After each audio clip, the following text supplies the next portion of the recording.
Chapter 35. Tested and never found wanting. Kaka Mahajani's friend and master, Bandra insomnia case, Bala Patel Nevaskar. This chapter also continues with the subject of the importance and effectiveness of the Udi. It also gives two cases in which Baba was tested and not found wanting. These cases will be taken up first. In spiritual matters or endeavors, sectarianism is the greatest bar to our progress. Those who believe that God is without form are heard saying that to believe that God is with the form is an illusion, and that the saints are only human beings. Then why should they bow down their heads before them and offer dakshina? Persons belonging to other sects will also raise objections and say, why should they bow and offer allegiance to other saints, leaving their own gurus? Similar objections regarding Sai Baba were heard before and even now. Some said that when they went to Shirdi, Baba asked for dakshina from them. Is it good that saints should collect money in this fashion? If they do so, where is their sainthood? But there are many instances where men went to Shirdi to scoff but remained there to pray. Two such instances are given below. A friend of Kaka Mahajani was a worshipper of Nirgun, God without form, and was adverse to idolatry. Out of curiosity, he agreed to go to Shirdi with Kaka Mahajani on two conditions. That is, that he would neither bow down to Baba nor pay him any dakshina. Kaka agreed to these conditions and they both left Mumbai on a Saturday night and reached Shirdi the next morning. As soon as they put their feet on the steps of the masjid, Baba looked at the friend from a little distance, addressed him in sweet words as follows. Oh, welcome, sir. The tone in which he uttered these words was a very peculiar one. It exactly resembled the tone of the friend's father. It reminded him of his departed father and sent a thrill through his body. What an enchanting power the tone had. Being surprised, the friend said, This is no doubt the voice of my father. Then he at once went up and, forgetting his resolution, placed his head upon Baba's feet. Then Baba asked for dakshina twice, once in the morning and again at noon, at the time of their taking leave. But he asked it from Kaka only and not from the friend. The latter whispered to Kaka, Baba asked for dakshina from you twice. I am with you. Why does he ignore me? You ask Baba yourself, was Kaka's reply. Baba asked Kaka what his friend was whispering. Then the friend asked Baba himself, whether he should pay any dakshina. Baba replied, You had no mind to pay, so you were not asked. But if you want to pay now, you may. Then the friend paid rupees 17 as dakshina, the same amount that Kaka paid.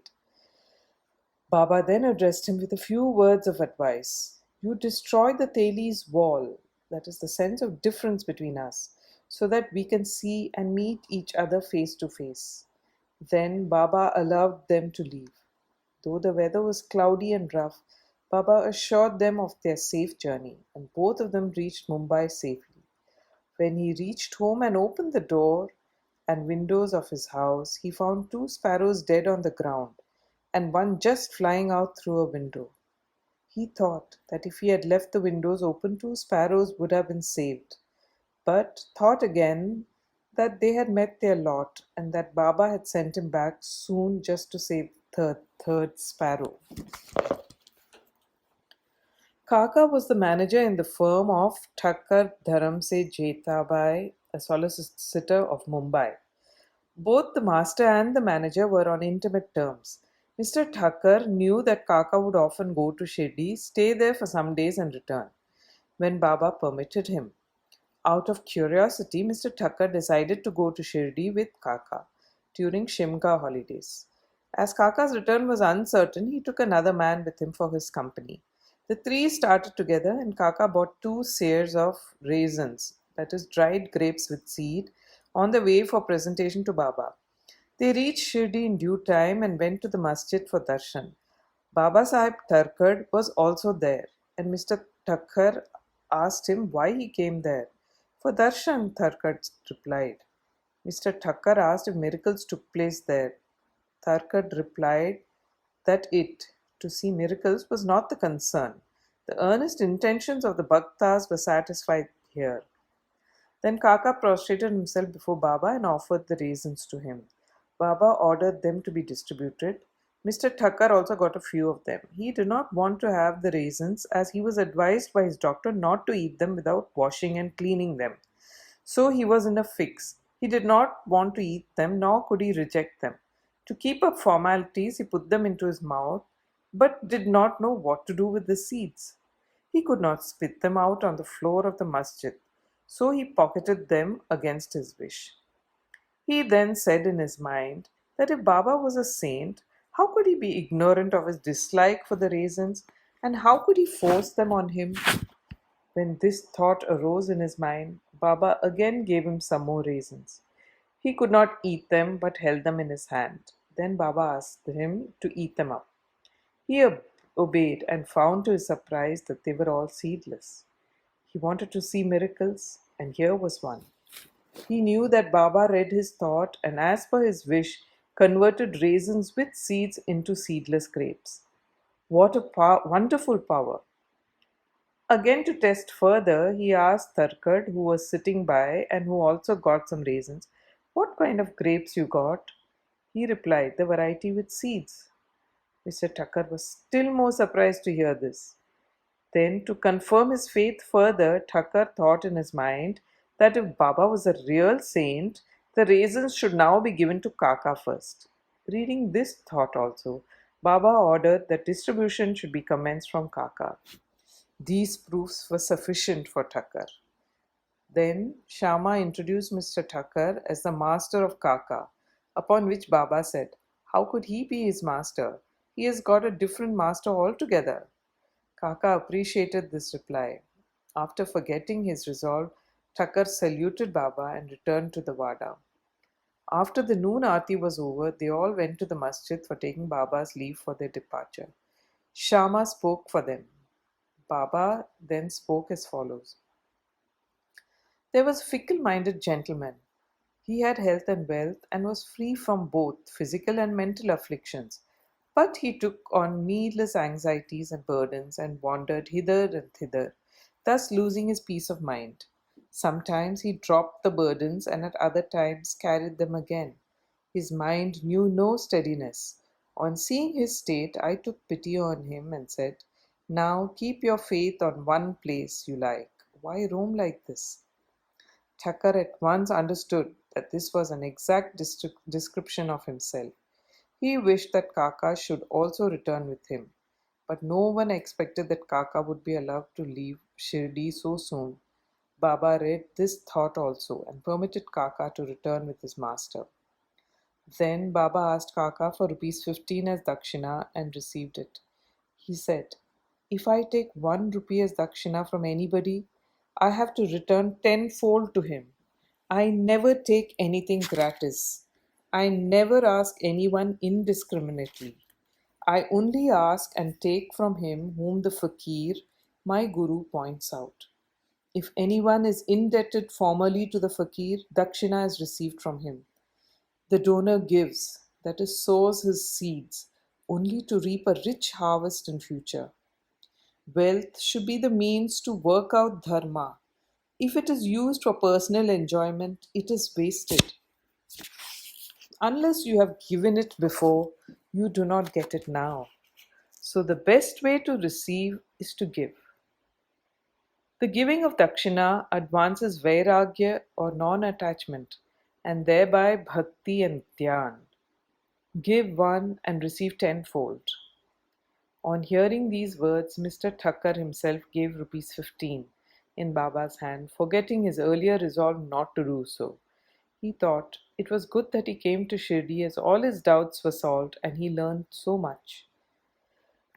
Baba's skill in handling such cases was unique. Though he conducted all that, he was totally non-attached to them. Whether anybody saluted him or not, or whether anybody gave him dakshina or not, all was the same to him. He felt no pleasure, if he was worshipped and felt no pain if he was disregarded. He had descended the pairs of opposite, that is, pleasure and pain, etc. A Kayastha Prabhu gentleman of Bandra suffered from insomnia for long. As soon as he lay down for sleep, his departed father appeared to him in his dream, abused and scolded him severely. This disturbed his sleep and made him restless the whole night. Every night this went on, and the man did not know what to do. One day he consulted a devotee of Baba in this respect. He recommended the Udi as the only infallible remedy he knew. He gave him some of the Udi and asked him to apply a little on his forehead before going to bed and keep the Udi packet under his pillow. He tried this remedy and found to his great surprise and joy that he had a sound sleep and there was no disturbance of any kind. He continued the remedy and always remembered Sai. Then he got a picture of Sai Baba which he hung on the wall near his pillow and started worshipping it daily, and on Thursdays offered garland, naivedya, etc. Then he got well and forgot his trouble altogether. Balaji Patil Nivaskar. This man was a great devotee of Baba. He rendered excellent and selfless service. Every day he swept and kept clean all the passages and streets in Shirdi through which Baba passed in his daily routine. After him, this work was done equally well by another devotee, Radha Krishna Mai, and after her by Abdullah. When Balaji reaped his corn every year, he brought the whole quantity and presented it to Baba. He returned with what Baba gave him back and maintained himself and his family with it. This course was followed by him for many years and after him by his son also. Once it happened that on Balaji's death anniversary, a certain number of guests were invited and the dinner was prepared for them. But at dinner time, it was found that thrice the number of people invited turned up. Mrs. Nivaskar was in a fix. She thought that the food would not suffice for the people assembled, and if it fell short, the honor of the family would be at stake. Her mother-in-law comforted her by saying, "Don't be afraid. It is not ours, but Sai's food. Cover every vessel with cloth, putting some udi in it, and serve from the same without opening it. Sai will save us from ignominy." She did as she was advised, and it was found to their surprise and joy that not only did the food suffice for all, but plenty of it remained after serving. As one feels intently, so he realizes accordingly was proved in this case. Once Raghu Patil of Shirdi went to Balaji Patil at Nivase. That evening he found that a serpent entered the cowshed hissing. All the cattle were afraid and became restless. The inmates of the house were frightened, but Balaji thought that it was Sai, who appeared in his house as a serpent. Without being afraid in the least, he brought a cup of milk and placing it before the serpent said, "Baba, why do you hiss like this? Do you want to frighten us? Take this cup of milk and drink it with a calm mind." Saying this, he sat down close by. The other members were frightened and did not know what to do. In a short time, the serpent disappeared of its own, and nobody knew where it went.